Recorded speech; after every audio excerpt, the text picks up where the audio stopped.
নমস্কার বন্ধুরা, সকলকে আমার চ্যানেলে স্বাগত। প্রবীণ নাগরিকদের জীবন ধারণের মান যথাযথ করা এবং তাদের সহায়তা করার উদ্দেশ্যে সরকারের তরফ থেকে একটি অভিনব প্রকল্প ঘোষণা করা হয়েছে। এই প্রকল্পে যদি আপনি আবেদন করে রাখেন তাহলে একজন প্রবীণ নাগরিক সরকারের পক্ষ থেকে বেশ কয়েকটি সুযোগ সুবিধা পাবেন। কি কি সুযোগ সুবিধা পাবেন, কিভাবে আবেদন করবেন, কোন কোন ডকুমেন্ট লাগবে এবং কারা কারা আবেদনের যোগ্য, সকল কিছু নিয়ে আজকের ভিডিওতে বিস্তারিতভাবে আলোচনা করব। ভিডিওটি প্রবীণ নাগরিকদের জন্য অত্যন্ত গুরুত্বপূর্ণ, তাই প্রথম থেকে শেষ পর্যন্ত অবশ্যই ধৈর্য সহকারে দেখবেন এবং ভালো লেগে থাকলে অবশ্যই একটি লাইক করবেন এবং সকলের সঙ্গে শেয়ার করবেন। আর সেই সাথে এই চ্যানেলে যদি প্রথমবার হয়ে থাকেন তাহলে এই রকমের ইনফরমেটিভ ভিডিও আরও দেখার জন্য যারা এখনও পর্যন্ত চ্যানেলটিকে সাবস্ক্রাইব করেননি তারা অবশ্যই চ্যানেলটিকে সাবস্ক্রাইব করে নিতে ভুলবেন না। তাহলে চলুন আমরা বিস্তারিত জেনে নিই। এই ভিডিওর প্রথম অংশে আমরা জানবো এই প্রকল্পটির নাম কি, এই প্রকল্পে আবেদন করলে আপনি কোন কোন সুযোগ সুবিধাগুলি পাবেন, কারা কারা আবেদনের যোগ্য এবং কোন কোন ডকুমেন্ট লাগবে ইত্যাদি বিষয়ে। এবং ভিডিও শেষের অংশে আমরা জানবো এই প্রকল্পটিতে আপনি কিভাবে আবেদন করবেন সেই ব্যাপারে। তাহলে চলুন আমরা এক এক করে জেনে নিই। সর্বপ্রথমে আমরা জানবো এই অভিনব প্রকল্পটির ব্যাপারে বিস্তারিত। প্রবীণ নাগরিক অর্থাৎ সিনিয়র সিটিজেনকে ভারতবর্ষের যে কোনো স্থানে যে কোনো কাজের জন্য যাতে কোনো রকম কোনো সমস্যায় পড়তে না হয় সেই জন্য সরকারের তরফ থেকে প্রবীণদের জন্য একটি ইউনিভার্সাল কার্ড বানানো হয়েছে।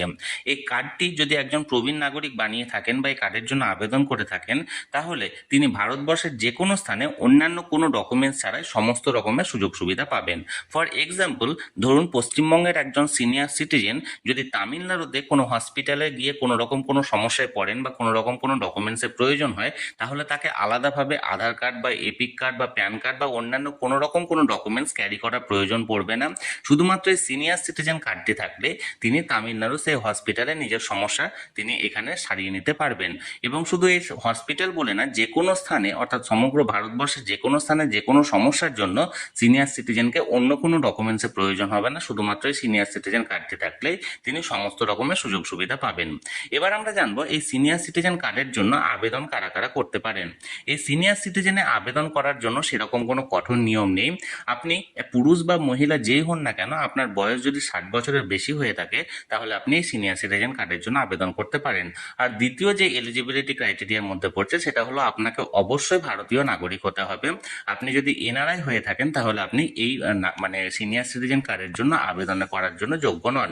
এবার আমরা জানবো এই সিনিয়র সিটিজেন কার্ডে আবেদন করতে গেলে আপনার কোন কোন ডকুমেন্টসের প্রয়োজন। এই কার্ডের জন্য আবেদন করার ক্ষেত্রে আপনার যে সমস্ত ডকুমেন্টসগুলি লাগবে সেগুলি হলো 1 কপি কালার পাসপোর্ট সাইজের ছবি, 2 জন্ম তারিখের প্রমাণপত্র এবং 3 হলো ঠিকানার প্রমাণপত্র। অর্থাৎ এই 3টি ডকুমেন্টস যদি আপনার থেকে থাকে তাহলে আপনি সিনিয়র সিটিজেন কার্ডের জন্য আপনি আবেদন করতে পারেন। এই কার্ড থেকে থাকলে আপনি সর্বপ্রথম যে সুবিধাটার জন্য আবেদন করতে পারবেন সেটা হলো আরো উন্নততর বা সহজতর ব্যাংকিং ফ্যাসিলিটি। আমরা মোটামুটি সকলেই জানি একজন প্রবীণ নাগরিক বা সিনিয়র সিটিজেন ভারতবর্ষের যে কোনো ব্যাংকে অন্ততপক্ষে 0.5 থেকে 1% পর্যন্ত সুদের হার বেশি পেয়ে থাকেন সাধারণ নাগরিকদের থেকে। অর্থাৎ যেখানে একজন সাধারণ নাগরিকরা কম বেশি 7%-এর আশেপাশে সুদ পেয়ে থাকেন, সেখানে একজন সিনিয়র সিটিজেন তার নিজের ডিপোজিটের উপর 7.5 থেকে 8% পর্যন্ত সুদ পেয়ে থাকেন। এছাড়াও যদি কোনো সিনিয়র সিটিজেনের বয়স 70 বছরের বেশি হয়ে থাকে তাহলে সেই প্রবীণ নাগরিকরা ডোর স্টেপ ব্যাংকিং ফ্যাসিলিটির জন্য আবেদন করতে পারেন সংশ্লিষ্ট ব্যাংকে। এই ডোর স্টেপ ব্যাংকিং ফ্যাসিলিটি হলো আপনি ব্যাংকে যেতে যদি অক্ষম হন তাহলে সেক্ষেত্রে ব্যাংকের তরফ থেকে ব্যাংকের কর্মীরা আপনার বাড়িতে এসে আপনাকে ব্যাংকের যে সমস্ত সুযোগ সুবিধা অর্থাৎ টাকা তোলা বা টাকা জমা দেওয়া এই ধরনের সুযোগ সুবিধাগুলি আপনাকে প্রদান করবে। অর্থাৎ আপনি বাড়িতে বসে বসে ব্যাংকের সমস্ত ধরনের ফ্যাসিলিটিগুলি পাবেন, যেটি হলো ডোর স্টেপ ব্যাংকিং ফ্যাসিলিটি।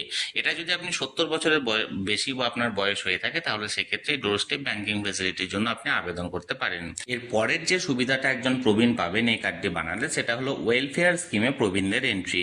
একজন প্রবীণ নাগরিকের বয়স যদি 60 বছরের বেশি হয়ে থাকে তাহলে তাকে ন্যাশনাল ইন্স্যুরেন্সের পক্ষ থেকে বরিষ্ঠ মেডিক্লেম পলিসি ঘোষণা করা হয়েছে, যেটি তাকে প্রদান করা হবে। এই পলিসিটি যদি একজন প্রবীণ নাগরিক পেয়ে থাকেন তাহলে সেক্ষেত্রে এই পলিসির মাধ্যমে 1 লক্ষ টাকা চিকিৎসা বীমা ফ্রি পাবেন একজন প্রবীণ নাগরিক এবং তার পাশাপাশি 2 লক্ষ টাকার ক্রিটিক্যাল ইন্স্যুরেন্সের সুবিধা পাবেন সেই প্রবীণ নাগরিক। 1 লক্ষ টাকা চিকিৎসা বীমা অর্থাৎ আপনাকে যদি কোনো রকম কোনো চিকিৎসার কারণে 24 ঘন্টা বা তার বেশি সময় আপনাকে হসপিটালাইজ থাকতে হয় তাহলে সেক্ষেত্রে আপনি 1 লক্ষ টাকা চিকিৎসা বীমা ফ্রি পাবেন। এবং আপনার যদি ক্রিটিক্যাল কোনো রোগ হয়, যেমন ধরুন ক্যান্সার বা হার্ট রিলেটেড বা আপনার অন্যান্য ধরনের যে সমস্ত ক্রিটিক্যাল ইলনেসের মধ্যে পড়ে সেগুলো যদি কিছু হয়ে থাকে তাহলে আপনি 2 লক্ষ টাকার এককালীন সহায়তা পাবেন এই বরিষ্ঠ মেডিক্লেম পলিসির আন্ডারে।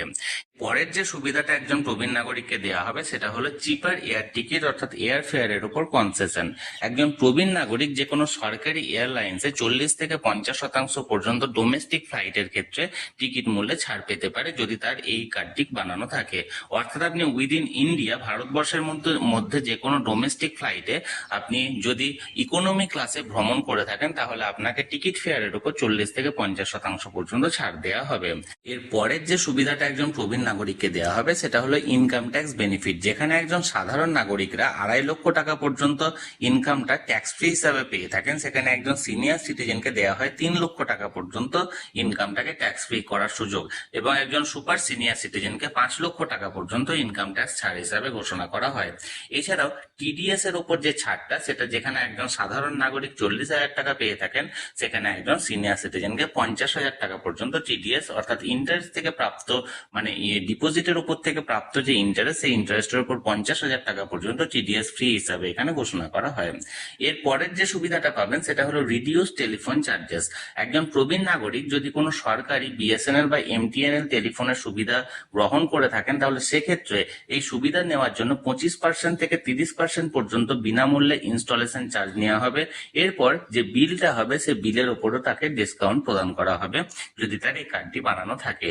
এরপর যে সুবিধাটা পাবেন সেটা হলো ইজিয়ার পাসপোর্ট ফ্যাসিলিটি। অর্থাৎ একজন প্রবীণ নাগরিক যদি পাসপোর্টের জন্য আবেদন করে থাকেন, তাহলে সেক্ষেত্রে তার এই পাসপোর্ট বানানোটি এবং পাসপোর্টটি তাকে প্রদান করার জন্য তাকে আর সহজতর সুবিধা প্রদান করা হবে এবং খুব তাড়াতাড়ি তার পাসপোর্টটি বানিয়ে দেওয়া হবে, এবং সেখানে পাসপোর্ট বানানোর আবেদনের ক্ষেত্রে যে ফিটা আছে সেই ফি এর উপর তাকে কনসেশন দেওয়া হবে।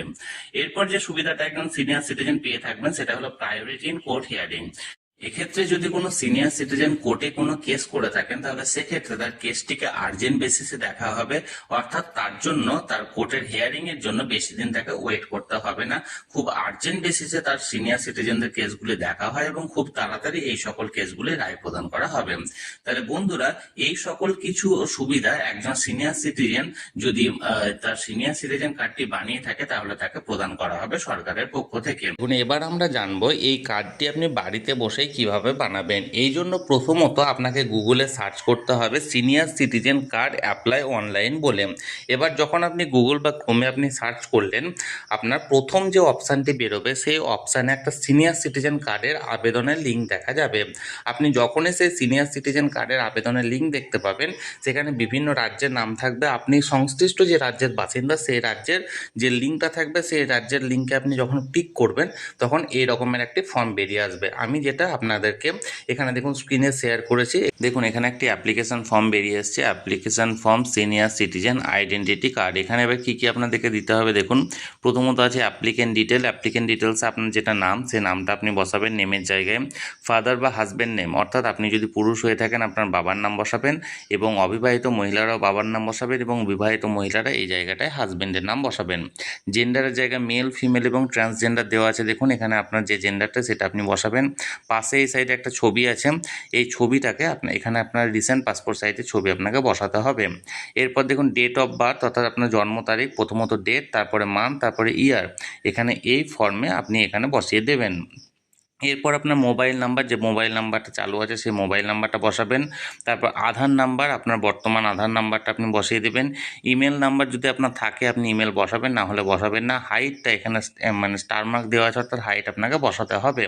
আপনার বর্তমানে যে হাইট সেটা সেন্টিমিটারে করে আপনি বসিয়ে নেবেন, অর্থাৎ আপনার যত ইঞ্চি হাইট সেটাকে সেন্টিমিটারে কনভার্ট করে আপনি বসিয়ে নেবেন। তারপর দেখুন ভিজিবল আইডেন্টিফিকেশান মার্ক, অর্থাৎ আপনার শরীরে যদি কোনো আইডেন্টিফিকেশান মার্ক থাকে সেটা আপনি বসিয়ে দেবেন। এরপর দেখুন কারেন্ট রেসিডেন্স, অর্থাৎ আপনার বর্তমান অ্যাড্রেস কোনটা, সেখানে বিভিন্ন জায়গায় আছে সেগুলো বসাবেন। পার্মানেন্ট যে অ্যাড্রেস, সেই পার্মানেন্ট অ্যাড্রেসেও আপনার যদি সেম অ্যাড্রেস হয়, অর্থাৎ কারেন্ট অ্যাড্রেস এবং পার্মানেন্ট অ্যাড্রেস যদি দুটোই একই হয় তাহলে সেটা বসাবেন। অ্যাড্রেসের জায়গায় যেগুলো আছে দেখুন হাউস নাম্বার বা ফ্ল্যাট নাম্বার আপনার বসাবেন এখানটায়। তহসিল বা সাব ডিস্ট্রিক্ট যেটা, অর্থাৎ সাব ডিস্ট্রিক্ট যেটা সেটা বসাবেন। স্টেট, আপনার স্টেট কি সেটা বসাবেন। সেক্টর বা ভিলেজ কি এই সাইডে, ডিস্ট্রিক্ট এবং পিনকোড এগুলো বসাতে হবে। এগুলো বসানোর পর দেখুন এবার সেলফ আন্ডারটেকিং, এখানে বলতে হবে আই দিয়ে যিনি আবেদন করছেন তার নাম এখানে দিতে হবে। সন বা ডটার অফ, পিতার নাম দিতে হবে। এজড, আপনার বর্তমান বয়স কত সে বয়সটার পরিমাণটা দিতে হবে। রেসিডেন্ট অফ, আপনার ঠিকানা এখানে দিতে হবে। নিয়ে এখানটা আপনাকে ডিক্লারেশন করতে হবে যে ডেটে আপনি জমা দিচ্ছেন সেই ডেট, তার প্লেস, কোথায় জমা দিচ্ছেন, সিগনেচার এবং নেম, আপনার পুরো নামটা ক্যাপিটালে লিখে দেবেন এবং সিগনেচারে আপনি সিগনেচার করে দেবেন। এখানেও আর একটা আপনাকে ক্রস সাইন সমেত একটা ফটো এখানে বসাতে হবে, অর্থাৎ পাসপোর্ট সাইজে ফটো বসাবেন, যেটা এ মাথা থেকে ও মাথা ক্রস সাইন করে দেবেন। এরপর দেখুন এবার কী কী ডকুমেন্ট লাগবে সেটার একটা লিস্ট এখানে আছে। Check list of requisite document required while applying. কী কী ডকুমেন্ট লাগছে দেখুন, অ্যাপ্লিকেশান ফর্ম দিচ্ছেন কি দিচ্ছেন না এখানে টিক মেরে দেবেন, টিক মারছেন। আইডেন্টিটি প্রুফ অফ অ্যাপ্লিকেন্টের আইডেন্টিটি প্রুফের জায়গায় টিক মারবেন।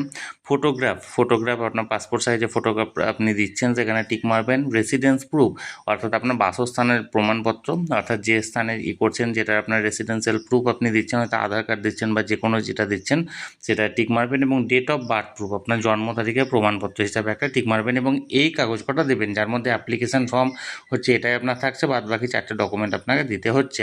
এরপর ডেট, আপনাকে তারিখ যে ডেটে আপনি জমা দেবেন সেই ডেট, এবং তারপরে সিগনেচার, আপনি সিগনেচার করবেন এবং আপনার নাম ফুল ক্যাপিটাল নাম্বারে নাম লিখবেন। এবার দেখুন আন্ডারটেকিং ফর্ম সম্পর্ক অপারেটরের জায়গায় ওটা অফিসারটা করবেন এবং কোন কোন ডকুমেন্ট এক্ষেত্রে গ্রাহ্য হবে তার একটা লিস্ট এখানে দেখুন দেওয়া হয়েছে। Document proof of residence proof হিসাবে এই কটা ডকুমেন্ট আপনাকে গ্রাহ্য হবে।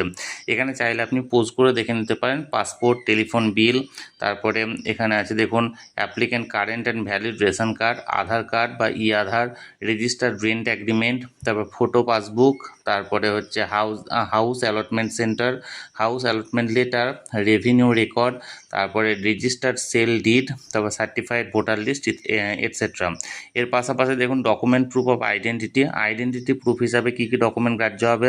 ইলেকশন কমিশন ফটো কার্ড অর্থাৎ ফটো আইডি কার্ড অর্থাৎ এপিক কার্ড, আধার কার্ড বা ই আধার, ড্রাইভিং লাইসেন্স, পাসপোর্ট, তারপর licence with photograph, central government health scheme এর যদি অ্যাপ্লিকেশন করে থাকেন সেটার document, applicant current and valid ration card with photograph, photo identity card issue by the central government or state government, তারপরে pensioner card having photograph of the applicant ইত্যাদি অনেক রকমের আছে, আপনারা পোজ করে দেখে নেবেন। এরপর দেখুন document proof of date of birth, আপনি ডেট অফ বার্থ মানে জন্ম প্রমাণপত্র হিসাবে কী কী দিতে পারেন দেখুন এখানে 5টা আছে। নাম্বার 1 হচ্ছে birth certificate issue by a municipal authority or any office authorize to issue birth and death certificate by the register of birth date, মানে বার্থ সার্টিফিকেট লাগছে। তারপরে স্কুল লিভিং সার্টিফিকেট বা সেকেন্ডারি স্কুল লিভিং সার্টিফিকেট, অর্থাৎ আপনার মাধ্যমিক বা উচ্চ মাধ্যমিকের যদি কোনো অ্যাডমিট কার্ড থাকে যেখানে জন্ম তারিখ লেখা আছে সেটা হিসাবে গ্রহণযোগ্য হবে। পাসপোর্ট এক্ষেত্রে গ্রহণযোগ্য হবে। এপিডেভিট শোন বিফোর এ ম্যাজিস্ট্রেটের কাছ থেকে এপিডেভিট নিয়ে আসার এটা আপনার গ্রহণযোগ্য হবে। প্যান কার্ডেও আপনি এখানে দিতে পারেন এবং age assessment certificate from PMO sector, এগুলো আপনি দিতে পারেন। আপনি চাইলে কী কী ডকুমেন্ট গ্রাহ্য হবে এটা আপনি পজ করে আপনারা দেখে নিতে পারেন। তাহলে এই ধরনের ডকুমেন্টগুলো আপনারা রেডি করে সেটাকে ফর্মের সঙ্গে আপনার 3টে ডকুমেন্ট লাগছে, একটা ডকুমেন্ট মানে প্রুফ অফ রেসিডেন্ট, একটা প্রুফ অফ আইডেন্টিটি এবং ডেট অফ বার্থ প্রুফ, এবং তার সঙ্গে অ্যাপ্লিকেশান ফর্ম এবং তার সঙ্গে ফটোগ্রাফি অর্থাৎ রিসেন্ট পাসপোর্ট সাইজের ফটোগ্রাফি, এই কটা জিনিস আপনারা এখানে গেঁথে ফর্মটাকে জমা করে দিন। দেখুন এই ভিডিও শেষের অংশে আমি এবার গুগলে সার্চ করেছি সিনিয়র সিটিজেন কার্ড হিসাবে। এখানে তার রিপ্লাই দেওয়া হয়েছে, a senior citizen card is an official government issue identity document for individual age 60 and older, অর্থাৎ গভর্নমেন্টের তরফ থেকে একটা আইডেন্টিটি কার্ড যেটা 60 বছর বা তার বেশি বয়স্ককে এখানে ইস্যু করা হয়। It serve as proof of age and makes accessing government benefit, travel concession and health care subsidies much easier, অর্থাৎ এটা মানে যে সমস্ত সিনিয়র সিটিজেন আছে তাদেরকে বিভিন্ন গভর্নমেন্টের বেনিফিট, বিভিন্ন ট্রাভেলের কনসেশন এবং হেলথ কেয়ার সাবসিডি দিতে সহায়তা করে। তাহলে বন্ধুরা আজকের এই ভিডিওতে সিনিয়র সিটিজেন কার্ড সম্পর্কিত যে সমস্ত তথ্য আমি আপনাদেরকে প্রোভাইড করেছি সমস্ত কিছু ইন্টারনেট থেকে প্রাপ্ত তথ্যের উপর ভিত্তি করে। এই সিনিয়র সিটিজেন কার্ড সম্পর্কিত কোনো রকম প্রশ্ন থাকলে বা কোনো কিছু জানার থাকলে অবশ্যই কমেন্ট করুন, আমি চেষ্টা করব আপনাদের সকলের প্রশ্নের যথাযথ উত্তর দিতে। আর এই ভিডিওটি যদি ভালো লেগে থাকে অবশ্যই একটি লাইক করুন এবং সকলের সঙ্গে শেয়ার করুন। আর সেই সাথে এই চ্যানেলে যদি প্রথমবার হয়ে থাকেন এই রকমের ইনফরমেটিভ ভিডিও আরও দেখার জন্য যারা এখনও পর্যন্ত এই চ্যানেলটিকে সাবস্ক্রাইব করেননি তারা অবশ্যই চ্যানেলটিকে সাবস্ক্রাইব করে রাখুন।